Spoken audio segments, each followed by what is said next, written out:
خالد صاحب، رانا صاحب تو کہہ رہے ہیں کہ دال میں کچھ کالا کہاں ہے، یا پوری دال ہی کالی ہے؟ آپ کو دال میں کچھ کالا نظر آ رہا ہے یا پوری دال کالی نظر آ رہی ہے؟ دیکھیے کہ ایک میں سمجھتا ہوں کہ بڑی ایک خوشگوار سیاست کے اندر آپ اس کو تبدیلی کہہ سکتے ہیں کہ جس طرح پیپلز پارٹی کے چیئرمین بلاول بھٹو زرداری کل جو ہے وہ اپوزیشن چیمبر میں گئے، اور آپ قومی اسمبلی میں اپوزیشن لیڈر اور سینٹ میں اپوزیشن لیڈر دونوں کے ساتھ ان کی ملاقات ہوئی، پی ٹی آئی کی قیادت کے ساتھ جو ہے وہ ملاقات ہوئی، اور میں سمجھتا ہوں کہ یہ سیاست کے اندر جو ہے یہ بڑی ایک اچھی تبدیلی ہے۔ اور اس کے ساتھ دیکھیے کہ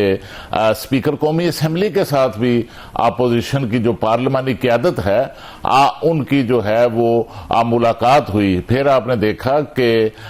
جو بریسٹر گوہر ہیں، چیئرمین ہیں پی ٹی آئی کے، ان کی والدہ کے انتقال پر بھی مسلم لیگ نواز کے بھی بڑے اعلیٰ سطحی وفود جو ہیں ان کے گھر تعزیت کے لیے گئے، اور پیپلز پارٹی کے جو اعلیٰ سطح وفود ہیں وہ بھی ان کی طرف گئے، اور ایک تیزی کے ساتھ لگ رہا ہے کہ ایک روابط جو تھے، پہلے تو جو اپوزیشن تھی پارلیمنٹ کے اندر وہ غیر فعال ہو چکی تھی، کیونکہ اپوزیشن کو انگیج جو ہے وہ پارلیمنٹ کے اندر نہیں کیا جا رہا تھا، یا وہ خود انگیج نہیں ہو رہے تھے۔ تو اب ایسے لگتا ہے کہ پارلیمنٹ کے اندر جو ہے جو ایک ڈیڈ لاگ آپ کہہ سکتے ہیں حکومت، اپوزیشن اور سیاسی جماعتوں کے درمیان جو ہے وہ ڈیڈ لاگ جو ہے وہ ختم ہونے کی طرف تیزی کے ساتھ جا رہا ہے، اور انگیجمنٹ جو ہے وہ بڑھ رہی ہے۔ یہی پارلیمنٹ کا حسن ہے کہ پارلیمنٹ جو ہے ڈیڈ لاک اس کو اس میں برف پگھلتی ہوئی ہم دیکھ رہے ہیں، یا یہ پیپلز پارٹی کے ساتھ ہے کیونکہ ان کے چیئرمین مل رہے ہیں اپوزیشن لیڈران کے ساتھ، اور جو حکومتی حلقے ہیں وہاں پر تو صرف سپریم کورٹ کے فیصلے پر عمل درآمد کے لیے ہدایات دی جا رہی ہیں شہباز شریف صاحب کو۔ تو آپ کو کیا لگتا ہے، حکومت اگر اس میں کوئی ایکٹیو نظر آتی تو بلاول بھٹو زرداری کی جگہ کوئی اور حکومتی لیڈر ہمیں دکھائی دیتا؟ دیکھیے سیاست جب کھلتی ہے، جب ایک تو میں آپ کو بتاؤں کہ سیاست ایک جگہ کھڑی نہیں رہتی، سیاست جو ہے وہ بدلتی ہے۔ سیاست کے اب پچھلے کچھ دنوں سے ہم دیکھ رہے ہیں کہ نئے جو رنگ ہیں وہ سامنے آتے ہوئے دکھائی دے رہے ہیں، اور ایک اچھا ماحول پارلیمنٹ کے اندر آ رہا ہے، تو اس میں جو ہے وہ تمام جماعتوں کے درمیان انگیجمنٹ بڑھ رہی ہے۔ یہ ضروری نہیں کہ صرف حکومت اور اپوزیشن کے درمیان بڑھ رہی ہے، بلکہ دیکھیے کہ اتحادی جو جماعت ہے پیپلز پارٹی، ان کی بھی انگیجمنٹ جو ہے اب وہ اپوزیشن کے ساتھ جو ہے وہ بڑی ہے۔ اور یہ پچھلے کچھ دنوں سے، خاص طور سے جب سے آزاد کشمیر کے اندر جو تلخی آئی ہے پیپلز پارٹی اور نون لیگ کے درمیان انتخابی عمل کے دوران، ان دنوں سے ہی جو ہے ایک بالواسطہ طور روابط جو ہے وہ بلاول بھٹو زرداری کی جماعت کے پی ٹی آئی کے ساتھ جو ہے وہ چل رہے تھے۔ لیکن پاکستان کا جو قومی سیاسی منظرنامہ ہے اس پر بھی جو ہے وہ کافی جو ہے وہ پچھلے کچھ دنوں سے تبدیلیاں رونما ہوئی ہیں، اور آپ نے دیکھا کہ کس طرح آپ اسلام آباد میں ہیں، تو لگتا ہے کہ ان کی ہواؤں کا اثر کچھ آپ پر ہوا ہے جو خوشنما ایک اثر کنسیڈر کیا جا سکتا ہے، کیونکہ حکومتی حلقوں میں تو اس وقت بھونچال مچا ہوا ہے۔ حکومتی حلقے تو اس پر بھی بات چیت کر رہے ہیں کہ کس طرح سے یہ ساری صورتحال کو روکا جا سکے۔ جو احکامات آئے تھے 48 گھنٹے کے تھے، ہم 24 گھنٹے سے زیادہ کا ٹائم دیکھ چکے ہیں، ابھی تک اس پر عمل درآمد نہیں ہوا ہے، اور اس کو چیلنج بھی کر دیا گیا ہے۔ آپ کو لگتا ہے کہ حکومت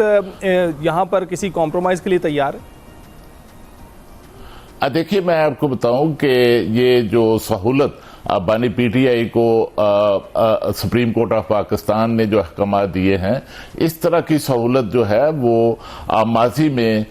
جو ہے وہ تمام سیاسی جماعتوں کی جو قیادت ہے، خاص طور پر سابق وزیر اعظم نواز شریف صاحب جو ہیں وہ بھی لے چکے ہیں، صدر پاکستان آصف علی زرداری جو ہیں وہ بھی لے چکے ہیں، اور یہ کسی بھی میں سمجھتا ہوں کہ سیاسی قیدی کا آئینی اور قانونی حق ہے، اور یہ حق جو ہے وہ ملنا چاہیے، اور میں نہیں سمجھتا کہ حکومت جو ہے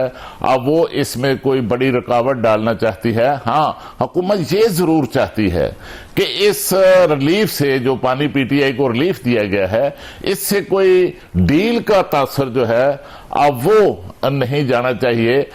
اسی حوالے سے تھوڑا ان کی طرف سے میں سمجھتا ہوں کہ تھوڑی مزاحمت جو ہے وہ آئی ہے اور وہ سپریم کورٹ میں وضاحت کے لیے گئے ہیں. اور اس طرح جو ہے یہ جو سہولت دی جا رہی ہے, اس طرح کی سہولتیں جو ہیں, دیکھیے جب کوئی سیاستدان جیل میں جاتا ہے, جب کوئی بڑی سیاسی شخصیت جیل میں جاتی ہے, تو پھر اس طرح کی باتیں اور چیمگوئیاں جو ہیں وہ ہمیشہ ہوتی ہیں, اور اس کے نتیجے میں جو ہے وہ معاملات جو ہیں وہ آگے بڑھے بھی ہیں. تبدیلی بھی سیاست کے اندر ہمیشہ آئی ہے. اور جب بھی صدر پاکستان آصف علی زرداری جب جیل میں تھے, بڑی طویل جیل انہوں نے کاٹی, تو وہ جب ہاسپٹل منتقل ہوتے تھے تو وہاں ہاسپٹل میں ہی ان کے روابط جو ہیں وہ اپنی پارٹی کے لوگوں سے بھی بڑھتے تھے, اور جس طرف آپ کا اشارہ ہے اس طرف. خالد صاحب, ان دونوں باتوں کو آپ نے بالکل ٹھیک مینشن کیا ہے, لیکن آپ کیا سمجھتے ہیں پی ٹی آئی کی اگر بات کریں, کیونکہ پیپلز پارٹی اور نون لیگ کی تو ہم بات کر چکے ہیں, پی ٹی آئی کی بات کریں تو سہیل آفریدی کس قسم کے وزیر اعلیٰ ثابت ہو رہے ہیں, کیونکہ یہ ریلیف یہ ان کے دور میں ہمیں ملتا ہوا دکھائی دے رہا ہے, جبکہ جو علی امین گنڈاپور تھے وہ جلسے بھی کرتے تھے, وہ سڑکوں پر بھی نکلے, انہوں نے لوگ بھی اکٹھے کیے, حمایتی بھی اکٹھے کیے, تو اس کے باوجود بھی ان کے دور میں ایسی کوئی ایکٹیویٹی, ایسا کوئی جو ہے موومنٹ نہیں آیا جس میں ہمیں ریلیف ملتا ہوا دکھائی دیا. تو ان کی قیادت کو کیسے سمجھ رہے ہیں آپ, سہیل آفریدی کی قیادت کو؟ میں سمجھتا ہوں کہ یہ جو انگیجمنٹ تھی وہ علی امین گنڈاپور کے دور میں بہت آگے بڑھ چکی تھی, اور اس وقت یہ تو ایک ریلیف جو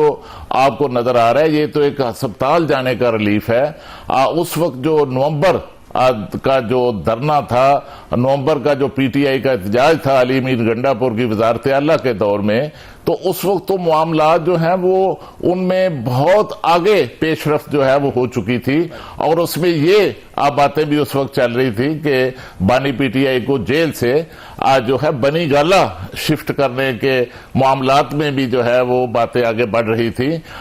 تو اس وقت میں سمجھتا ہوں کہ رکاوٹ علی امین گنڈاپور نہیں تھے, اور رکاوٹ جو ہے اس وقت بھی جو ہے وہ اڈیالہ جیل ہی تھی, اور وہاں سے ہی جو ہے خاص طور پر جو بانی پی ٹی آئی کی اہلیہ ہیں